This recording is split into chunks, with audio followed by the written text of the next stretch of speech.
Hi there, gorgeous! In today's video, I'm putting 4 high-end primers to the test. These are the top-rated bestsellers according to Sephora's website, so I wanted to check them out for myself. I did test each and every one of these extensively over the course of many days.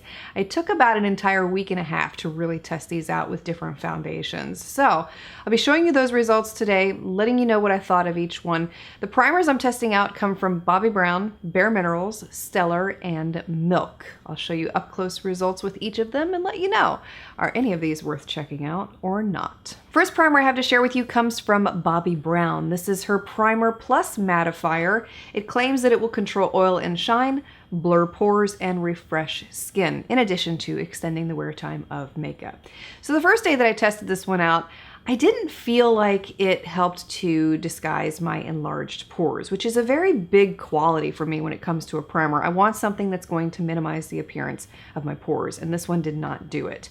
But it did have a lightweight finish, very velvety soft on the skin, and it dried pretty quickly. The first foundation that I tested out with the Bobbi Brown primer is one of my favorites, and that's the Covergirl Clean Foundation. I love it for the skin-like finish you get and the beautiful results after the initial application. What I don't like about it is the wear time. This one doesn't wear that long on me. It goes for about maybe 5 or 6 hours before I get shine breakthrough, which is why I wanted to test it out with a good majority of the primers I'm showing you here today. So after wearing the primer underneath the Covergirl Clean Foundation for a total of 11 hours, this is what my face looked like at the end of the day. No shine breakthrough, no cakiness, no patchiness, and it doesn't even look like I've been wearing this foundation for 11 hours, and that's the best part. On the second day that I tested the Bobbi Brown primer, I layered it underneath the L'Oreal Fresh Foundation, which if you remember my video review on this stuff, I didn't like it because I got really intense shine breakthrough after about, I want to say 10 hours with this one. It does not go 24 hours on my skin. And a lot of you had suggested I try it out with a primer, so I figured this was the perfect opportunity to do just that. And after wearing this for a total of 11 hours, this is what my skin looked like at the end of the day. And it was quite a difference from when I had first tested out the foundation all by itself. Everything remained intact, and the primer absolutely did help to extend the wear time of this foundation. But this primer is not a miracle worker. I will warn you now, if the foundation is bad, it's just a bad foundation, it's not going to help it at all. And you saw that up close in the review that I did of the IT Cosmetics Confidence in a Foundation. I applied the Bobbi Brown primer underneath that one to test it out. And it did not wear well at all, even over a primer. And to further test this theory out, because I admit when I did that initial test, I thought it was a bad primer.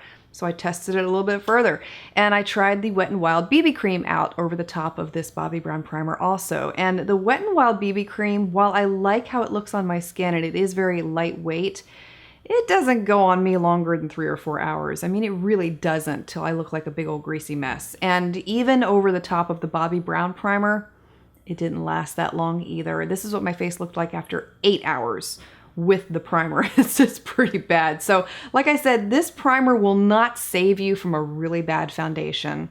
It just won't. But if you have a foundation that is good but doesn't wear as long as you would like, then I feel like this is a really excellent option. The only thing that I didn't like about it was that it didn't help to disguise and minimize the appearance of my pores. So that gets a strike for me, and for that reason, it wasn't my favorite of the bunch that I'm sharing with you here today. Next primer I have to share with you is from Bare Minerals. This is their Prime Time Original Foundation Primer.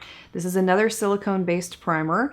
They claim that it will smooth away dryness, the look of fine lines, excess oil, and the appearance of enlarged pores and uneven texture. When you apply this one onto the skin, it has a velvety soft finish. It dries almost instantaneously, and it does help to minimize the appearance of pores. I was pleasantly surprised at how smooth my skin looked after the initial application with this primer. And just like the Bobbi Brown primer, I tested it out with all the foundations that I talked about with Bobbi Brown, so I won't go into too much detail about those foundations. I'll just show you the wear tests with each of them here. First one being the Covergirl Clean Foundation, This is what my face looked like after 11 hours. Everything held up beautifully, and I was really impressed with the results with this one. Again, L'Oreal's Fresh Foundation. This is what my face looked like after a total of about 11 hours on the skin, and nothing moved. Everything remained intact. I didn't have a lot of shine breakthrough, and I was very pleased by the results with this one. So overall, I really liked every quality about the Bare Minerals primer, and I feel like it's going to become one of my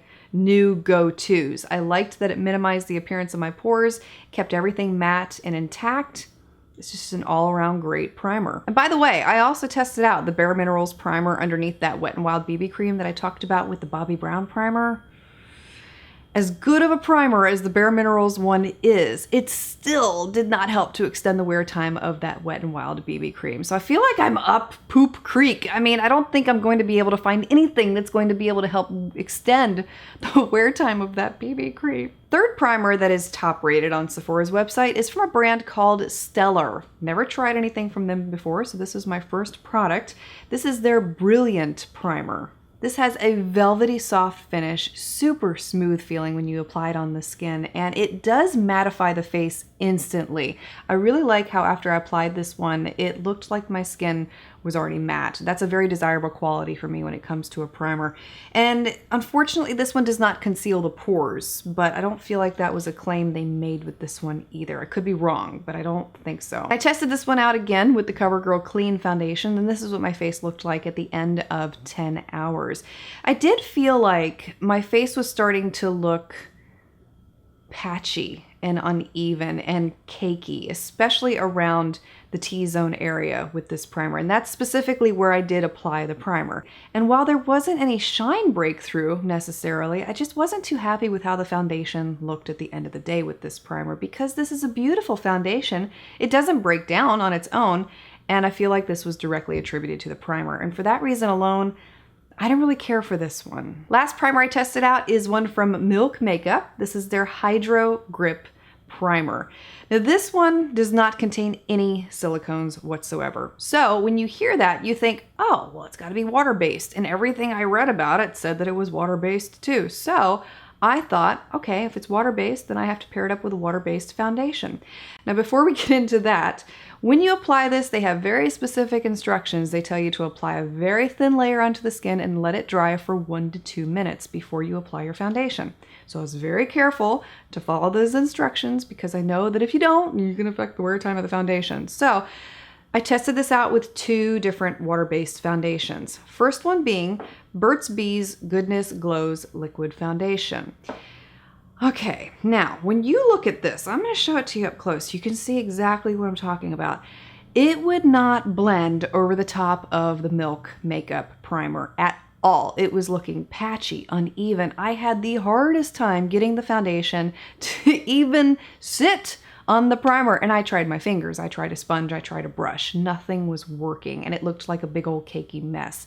And I knew it wasn't the foundation, because if you look to the side of my face where I applied just the foundation, it looked beautiful. It's a very skin-like foundation, and it's simply gorgeous on the skin. So I knew that there was a conflict between primer and foundation, but I decided to wear it anyway, as is, just to see what would happen throughout the day. And after wearing it for 8 hours, this is what my face looked like at the end of the day, and it was even worse than the initial application. Not that I was expecting much from it based on the problems I had blending it over the top, but yeah, it was pretty bad by the end of the day. I don't think I have footage of it, but I also tested out the Milk Makeup Hydro Primer over Makeup Forever's Water Blend Foundation.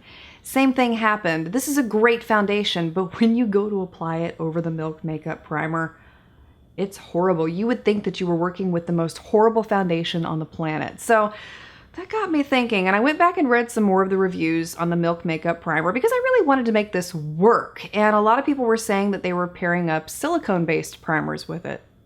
So I said, let me try that. And so for the day that I tested it, I applied the CoverGirl Clean Foundation over the top. And after wearing this for 11 hours over the Milk Makeup Primer, I didn't like how my face looked at the end of the day. I felt like there was a lot more breakthrough that I would like to see, and it was looking rather cakey. The reason I like showing you my up-close wear test is so that you can draw your own conclusions, because I can tell you what I was experiencing and things that I felt, but you may see something completely different. The other thing that threw me off about this primer was how it looked when I applied it on my face. Most primers go on and they help to mattify the skin. This one went on extremely shiny, and I was pretty surprised to see that it made my skin so shiny after application, because you think, if you're gonna help mattify my skin, wouldn't you mattify it initially?